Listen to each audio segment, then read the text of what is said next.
Bonsoir à tous, j'ose croire que vous allez bien. Moi, de mon côté, tout se passe à merveille. Donc, nous continuons avec notre formation CCNA et aujourd'hui, je vous ramène une vidéo, un projet sur la configuration du protocole SSH.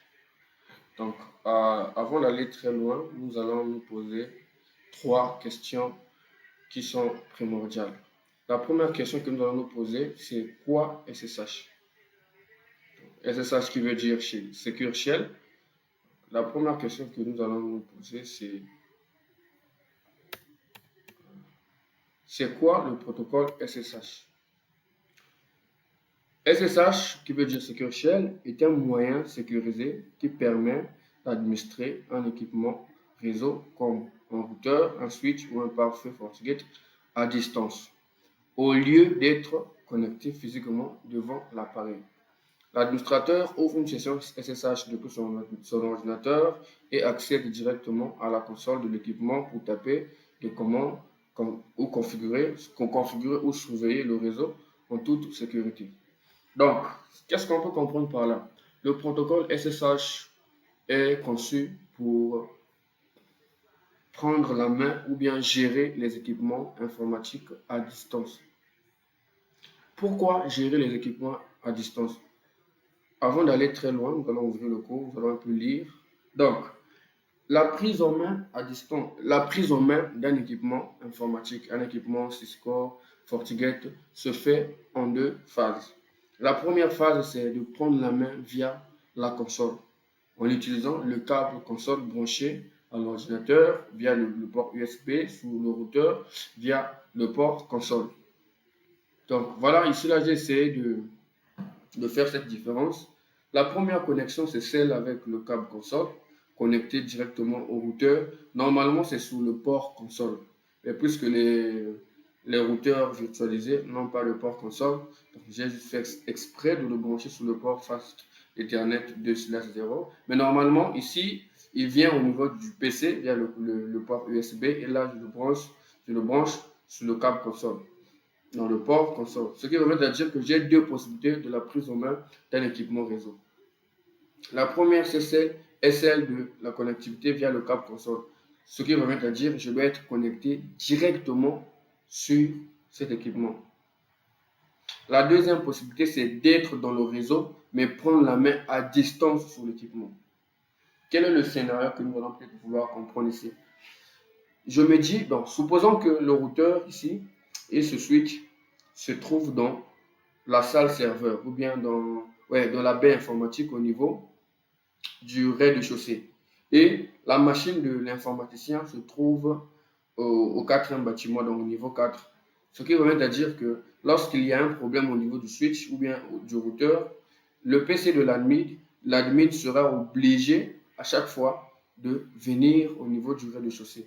Imaginez-vous le quatrième niveau au rez-de-chaussée, à chaque fois venir régler le problème du switch, du routeur, switch, routeur. Donc, si dans la journée, on a 10 dépannages à faire, ce qui remet à dire que l'administrateur, l'IT, doit faire 10 tours, plusieurs tours au niveau du rez-de-chaussée pour régler le problème. Ce n'est pas professionnel. Donc, pour pallier à ce problème, qu'est-ce que nous devons faire? Nous devons configurer SSH depuis le PC de l'IT pour que ce dernier prenne la main à distance. Donc, s'il y a un problème au niveau du routeur, à distance, le PC de l'administrateur, excusez-moi, pourra gérer le problème depuis son bureau. Depuis son bureau, il pourra avoir accès au switch, au routeur et faire les configurations, gérer les problèmes. Donc, nous avons répondu à la toute première question. La deuxième question, c'est pourquoi SSH? On utilise SSH parce qu'il permet d'administrer un équipement réseau, c'est ce que nous venons de dire, à distance de manière sécurisée. Contrairement à Telnet qui envoie les messages, qui envoie les mots de passe et commandes en clair. Donc, ce qui remet à dire, on a deux possibilités de prendre la main à distance sur un équipement. On a l'utilisation de Telnet, qui n'est pas chiffré, qui laisse les mots de passe en clair, et SSH. Donc, la solution la plus confortable, la plus mieux, c'est d'utiliser SSH pour prendre la main à distance. Donc, nous ferons aussi une vidéo pour expliquer ou bien pour configurer Telnet, mais l'objet du travail ou bien du projet d'aujourd'hui consiste juste à travailler sur SSH.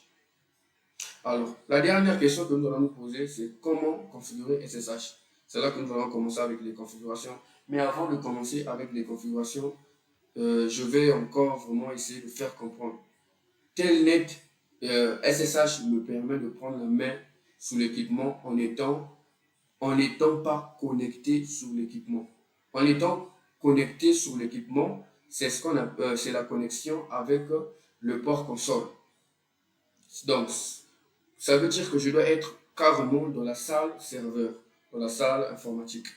Au moment où je ne suis pas dans la salle informatique et je veux prendre la main à distance, ça veut dire que je dois utiliser SSH ou Telnet. Mais le mieux serait d'utiliser ce qu'on vient de dire, SSH. Donc, c'est dans ce scénario, j'ai un petit réseau LAN qui a comme adresse IP 172.1.0/29 et le routeur a comme adresse IP la dernière adresse disponible du /29. Le PC du client, ou bien de l'IT, je crois, c'est le point 5. Voilà. Le point 5. Le point 5, ok. Donc, nous allons commencer avec les configurations. Donc, je viens au niveau du routeur. Avant même d'aller loin, lorsqu'on parle de prendre la main à distance, ou bien prendre la main sur un équipement Cisco, routeur FortiGate, prendre la main, on a besoin de ce qu'on appelle un émulateur. Pour prendre la main, un équipement n'a pas d'écran, n'a pas d'interface. Pour prendre la main sur l'interface, sur l'équipement, on a besoin d'un émulateur. C'est l'émulateur qui me permet de prendre la main. Je viens par exemple sur mon Pucci. Quand je veux prendre la main via SSH, qu'est-ce que je fais? Par défaut, il est coché sur SSH. Le port par défaut du protocole SSH c'est 22. Qu'est-ce que je fais? Je mets juste l'adresse IP du routeur et automatiquement, je suis dans la ligne de commande, bien dans le routeur. Mais lorsque je veux prendre la main à distance via la console, je suis au niveau de Serial. Qu'est-ce que je dois faire? Je dois chercher le port comme de ma machine, dans gestion de périphérique, et je suis directement sur l'équipement. Donc, pour prendre la main, on a besoin d'un PC. Pour prendre la main à distance, on a besoin d'être connecté dans le réseau, avoir l'adresse IP de ce routeur comme passerelle et avoir un émulateur Pucci. Pour prendre la main via la console, on a besoin d'avoir le port console branché à la machine, d'avoir l'émulateur Pucci, d'avoir le port COM. Donc, c'est ce que je voulais un peu préciser. On va commencer avec la configuration. Moi, par contre, je vais utiliser Mobile externe pour configurer mon routeur. Alors, comment mettre en place SSH? Comment le configurer? SSH pour le configurer, j'ai besoin d'abord de mettre un nom de domaine, un nom de l'équipement. Donc, si l'équipement n'a pas de mot de passe, si l'équipement n'a pas de nom, si l'équipement n'a pas de nom de domaine, il ne pourra pas générer ce qu'on appelle la clé RSA. Qu'est-ce que je fais? Je dois d'abord copier ces deux commandes et je viens les coller au niveau de mon terminal. Je dois d'abord avoir un nom de domaine. Je fais paste pour coller. Je vérifie est-ce qu'il n'y a pas d'erreur. Voilà, tout est bon. Ok, je diminue un peu la taille. Voilà. Donc, mon routeur a maintenant un nom de domaine et un host name sur l'équipement. Ensuite, qu'est-ce qu'il faut faire? Avant d'aller très loin, dans les prérequis, il faut configurer déjà une adresse IP sur l'interface qui pointe vers le switch. Donc, l'interface LAN. Donc, l'interface face Ethernet 00. Si cette interface qui pointe vers mon réseau LAN, qu'est-ce que je fais? IP adresse, je prends l'adresse qu'on vient de dire, 16.1.6, la dernière adresse utilisable pour le /29, 248, description, c'est la passerelle du réseau, gateway LAN. Ok, je fais quoi? No shutdown. Donc, ce sont les prérequis, avoir un nom sur l'équipement, un nom de domaine, une adresse IP. Et ensuite, je pourrais déjà commencer. Donc, avant d'aller loin, je vais sécuriser le mode console, le mode. Je sécurise le mode utilisateur, line console 0, password Cisco, login pour l'activer, login Synchronews, les messages qui viennent souvent sur le prompt, OK. Et je continue avec l'NVTY 01, donc je n'accepte que deux connexions, login local, l'administrateur qui sera créé. Donc là, le LineVTY, c'est la prise en main à distance. Donc je n'accepte que deux connexions de 0 à 1, ça fait déjà 2. Et quand je mets login local, je vais simplement dire que l'utilisateur qui prendra la main sur l'équipement, ça sera que les utilisateurs locaux. C'est un peu ça. Je sécurise le mode privilégié. Enable secrète. Là, je crois que je mets Cisco 1, 2, 3. Voilà, tout est bon. Lorsque je peux vérifier, CTRL Z, exit, je peux vérifier. Je mets Cisco. OK. Cisco 1, 2, 3. Voilà. Je peux mettre une bannière déjà. Bannière 1, 2, accès. Interdit au non IT. Voilà. Donc, si tu n'es pas IT, OK. Alors, si je fais ceci, exit. Voilà. Donc, quand tu es sur la machine, quand tu ouvres, le premier message qui sort, c'est une bannière. Voilà. Donc, on peut maintenant commencer avec la configuration de notre protocole SSH. Rapidité. OK. La première des choses ici, c'est cette étape a été déjà faite. C'est là. Donc, il me reste là. Je suis là. La première commande, SSH est un protocole, on a dit, chiffré par rapport à Telnet. Donc, du coup, avec lui, on a la clé RSA qu'on doit générer. Alors, la première commande, je viens ici, je tape crypto key generate RSA modulus, je choisis 1024. Donc, la taille, donc il faut choisir la taille de la clé dans le rond entre 360 et 4496. Donc, moi je prends 1024 pour la taille de la clé. Et il va générer. Voilà. Donc là c'est bon. Qu'est-ce que je fais? IP SSH. Voilà. Là, je vois le message SSH a été activé. Donc, IP SSH version, je prends la version 2. IP SSH timeout 30.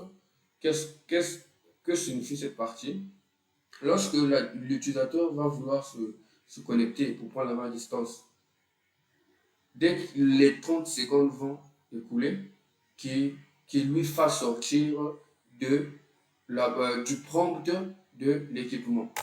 Donc, IP SSH, authentification, 3, que l'admin n'ait que 3 tentatives. Donc, si je n'arrive pas à m'authentifier pendant 3 fois, il va me faire sortir de la connexion. Là n'est pas la partie la plus importante. Là, NVTY 0, 1, on a déjà 1. Transport input, je permets des connexions à l'entrée SSH. Transport output, je refuse tout ce qui vient derrière. Je n'accepte que SSH. Je dois créer le compte de cet administrateur qui doit prendre à ma distance. Donc, je dois lui donner un login et un nom. Donc, qu'est-ce que je fais? Username, Lévi. Username Lévi. Privilège. Voilà. 15. Password. Password. Cisco en majuscule. Voilà. Donc, quand on dit privilège 15, ça veut dire que l'utilisateur a tous les privilèges lorsqu'il prendra la main sur un équipement. Donc, sous-entend qu'on a un stagiaire aussi ici, qui est dans le même département informatique. Ce stagiaire aussi veut prendre la main à distance sur l'équipement via l'autorisation du système d'information.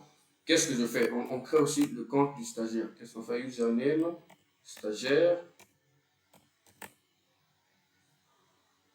stagiaire, je crois. Excusez-moi. On crée le compte du stagiaire. Donc, stagiaire, je fais privilège. Je lui donne un privilège de 3. On va voir comment il va se comporter. Password, Cisco. Voilà. Donc là, qu'est-ce que je fais? Je profite de mettre en place le DHCP pour mon LAN. IP.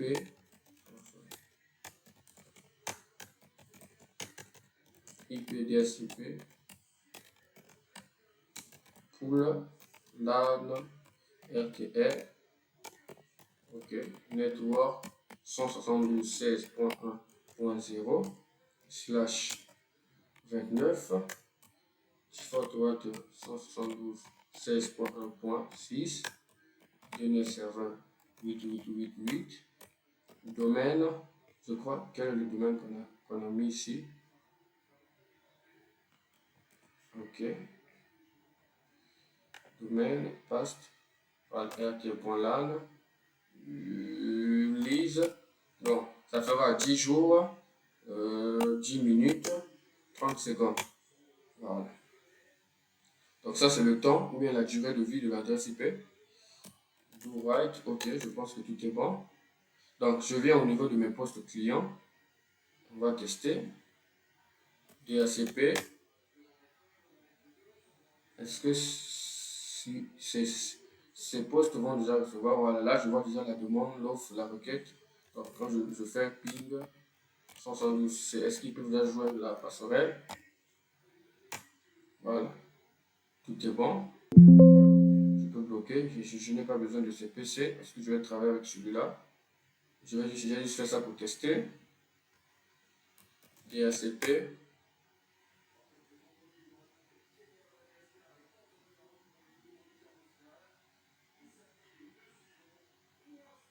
OK. Ping 172. 16.1.6. OK, tout est bon. Donc là, je peux fermer. Je n'ai pas besoin de ça. Je reste concentré sur cette machine. Donc, je viens là. Lui, c'est le point 5. Donc, je viens d'abord, est-ce qu'il y a connexion entre le serveur et entre la machine et le routeur? Voilà. Il n'y a pas connexion. Waouh, c'est une mauvaise adresse IP, excusez-moi. On est tellement trop habitué avec la 192, 172.16. Change d'abord de couleur.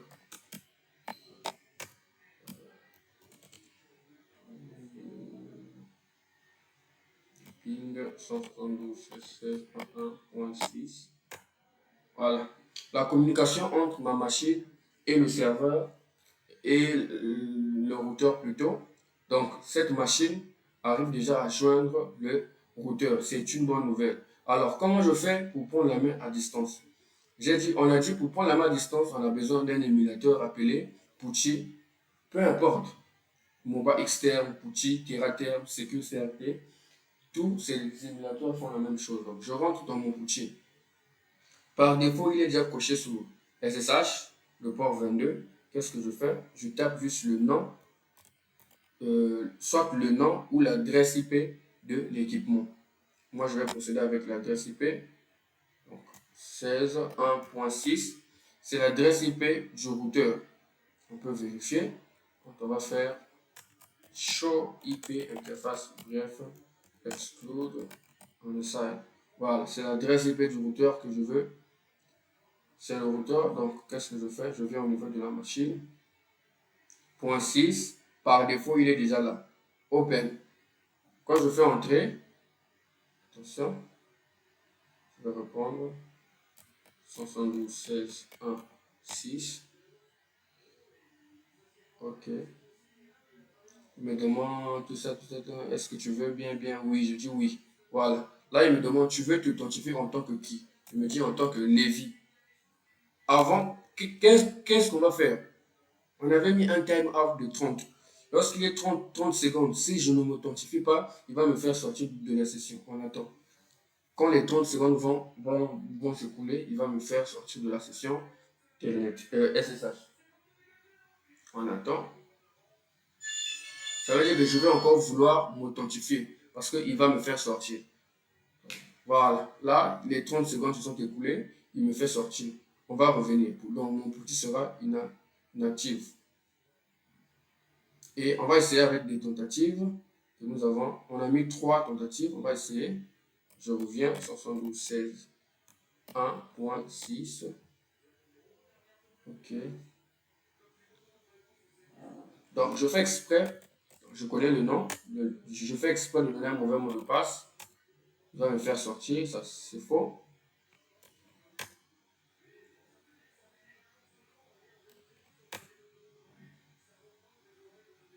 Voilà. Donc, mes tentatives se sont écoulées, je crois que c'est 1, 2, 3, 4, ok. Donc, après, il me fait sortir de la session. Voilà, donc je vais maintenant m'authentifier pour voir comment ça va se passer. Donc, avant même de commencer, je crois que je vais d'abord aller augmenter la taille de la police.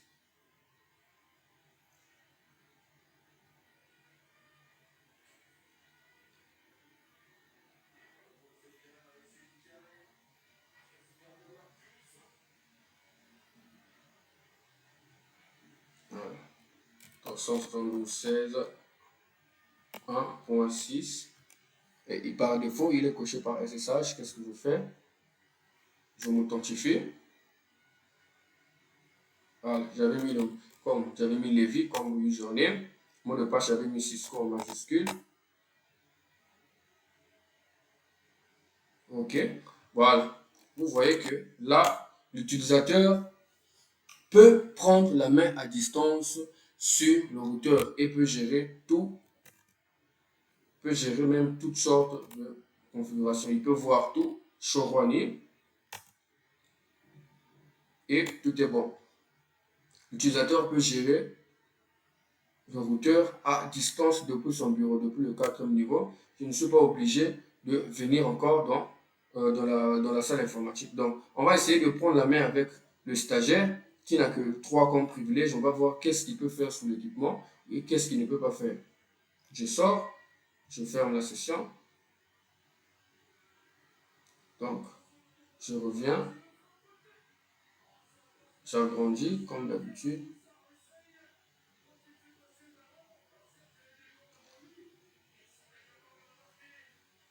OK. La session.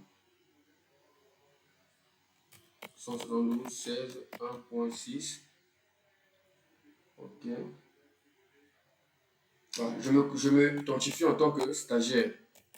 On va voir ce que le stagiaire peut faire. Stagiaire. Je crois que c'est ça. Voilà. Le même mot de passe, je crois. OK. Est-ce que le stagiaire a accès à tout? Showrun. Voilà. Il refuse même la commande Showrun parce que son privilège n'est pas élevé. Showrun. Il refuse. Il refuse cette commande. Showrun. Config. Est-ce que config c'est bon? Même config, il refuse. Donc, l'utilisateur, le stagiaire n'a pas tous les privilèges sur l'équipement. Même Showrun, il refuse. Mais je fais exprès. Je sors. Je viens encore me connecter avec celui qui a tous les privilèges. Là, je ne vais pas encore aller agrandir. Je vais directement. 172. 16.1.6. OK. Voilà. Donc, Lévi, c'est celui qui a tous les privilèges. Je mets son mot de passe. Voilà. La même commande qui ne passait pas. Showrun, ici, ça va passer. Voilà. Parce que lui, il a comme privilège 15. Alors que l'utilisateur n'a que 3 comme privilège. Donc, si je fais show running, on va bien vérifier ça. Le pipe ici, il donne quoi? Ici, il n'y a pas de pipe. Ok, c'est pas grave.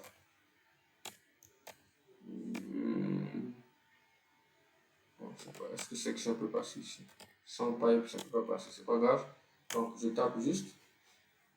Je voulais faire show running config section username pour voir tous les utilisateurs créés. Voilà. Donc, le stagiaire a un privilège très bas. Du coup, il ne peut pas configurer mon équipement. Par contre, l'utilisateur a tous les privilèges et il peut configurer l'équipement. J'espère que vous avez aimé. Donc, c'était un peu ça sur la configuration du protocole SSH. Donc, prochainement, nous viendrons pour la configuration du protocole Telnet. Merci et bonne soirée à vous.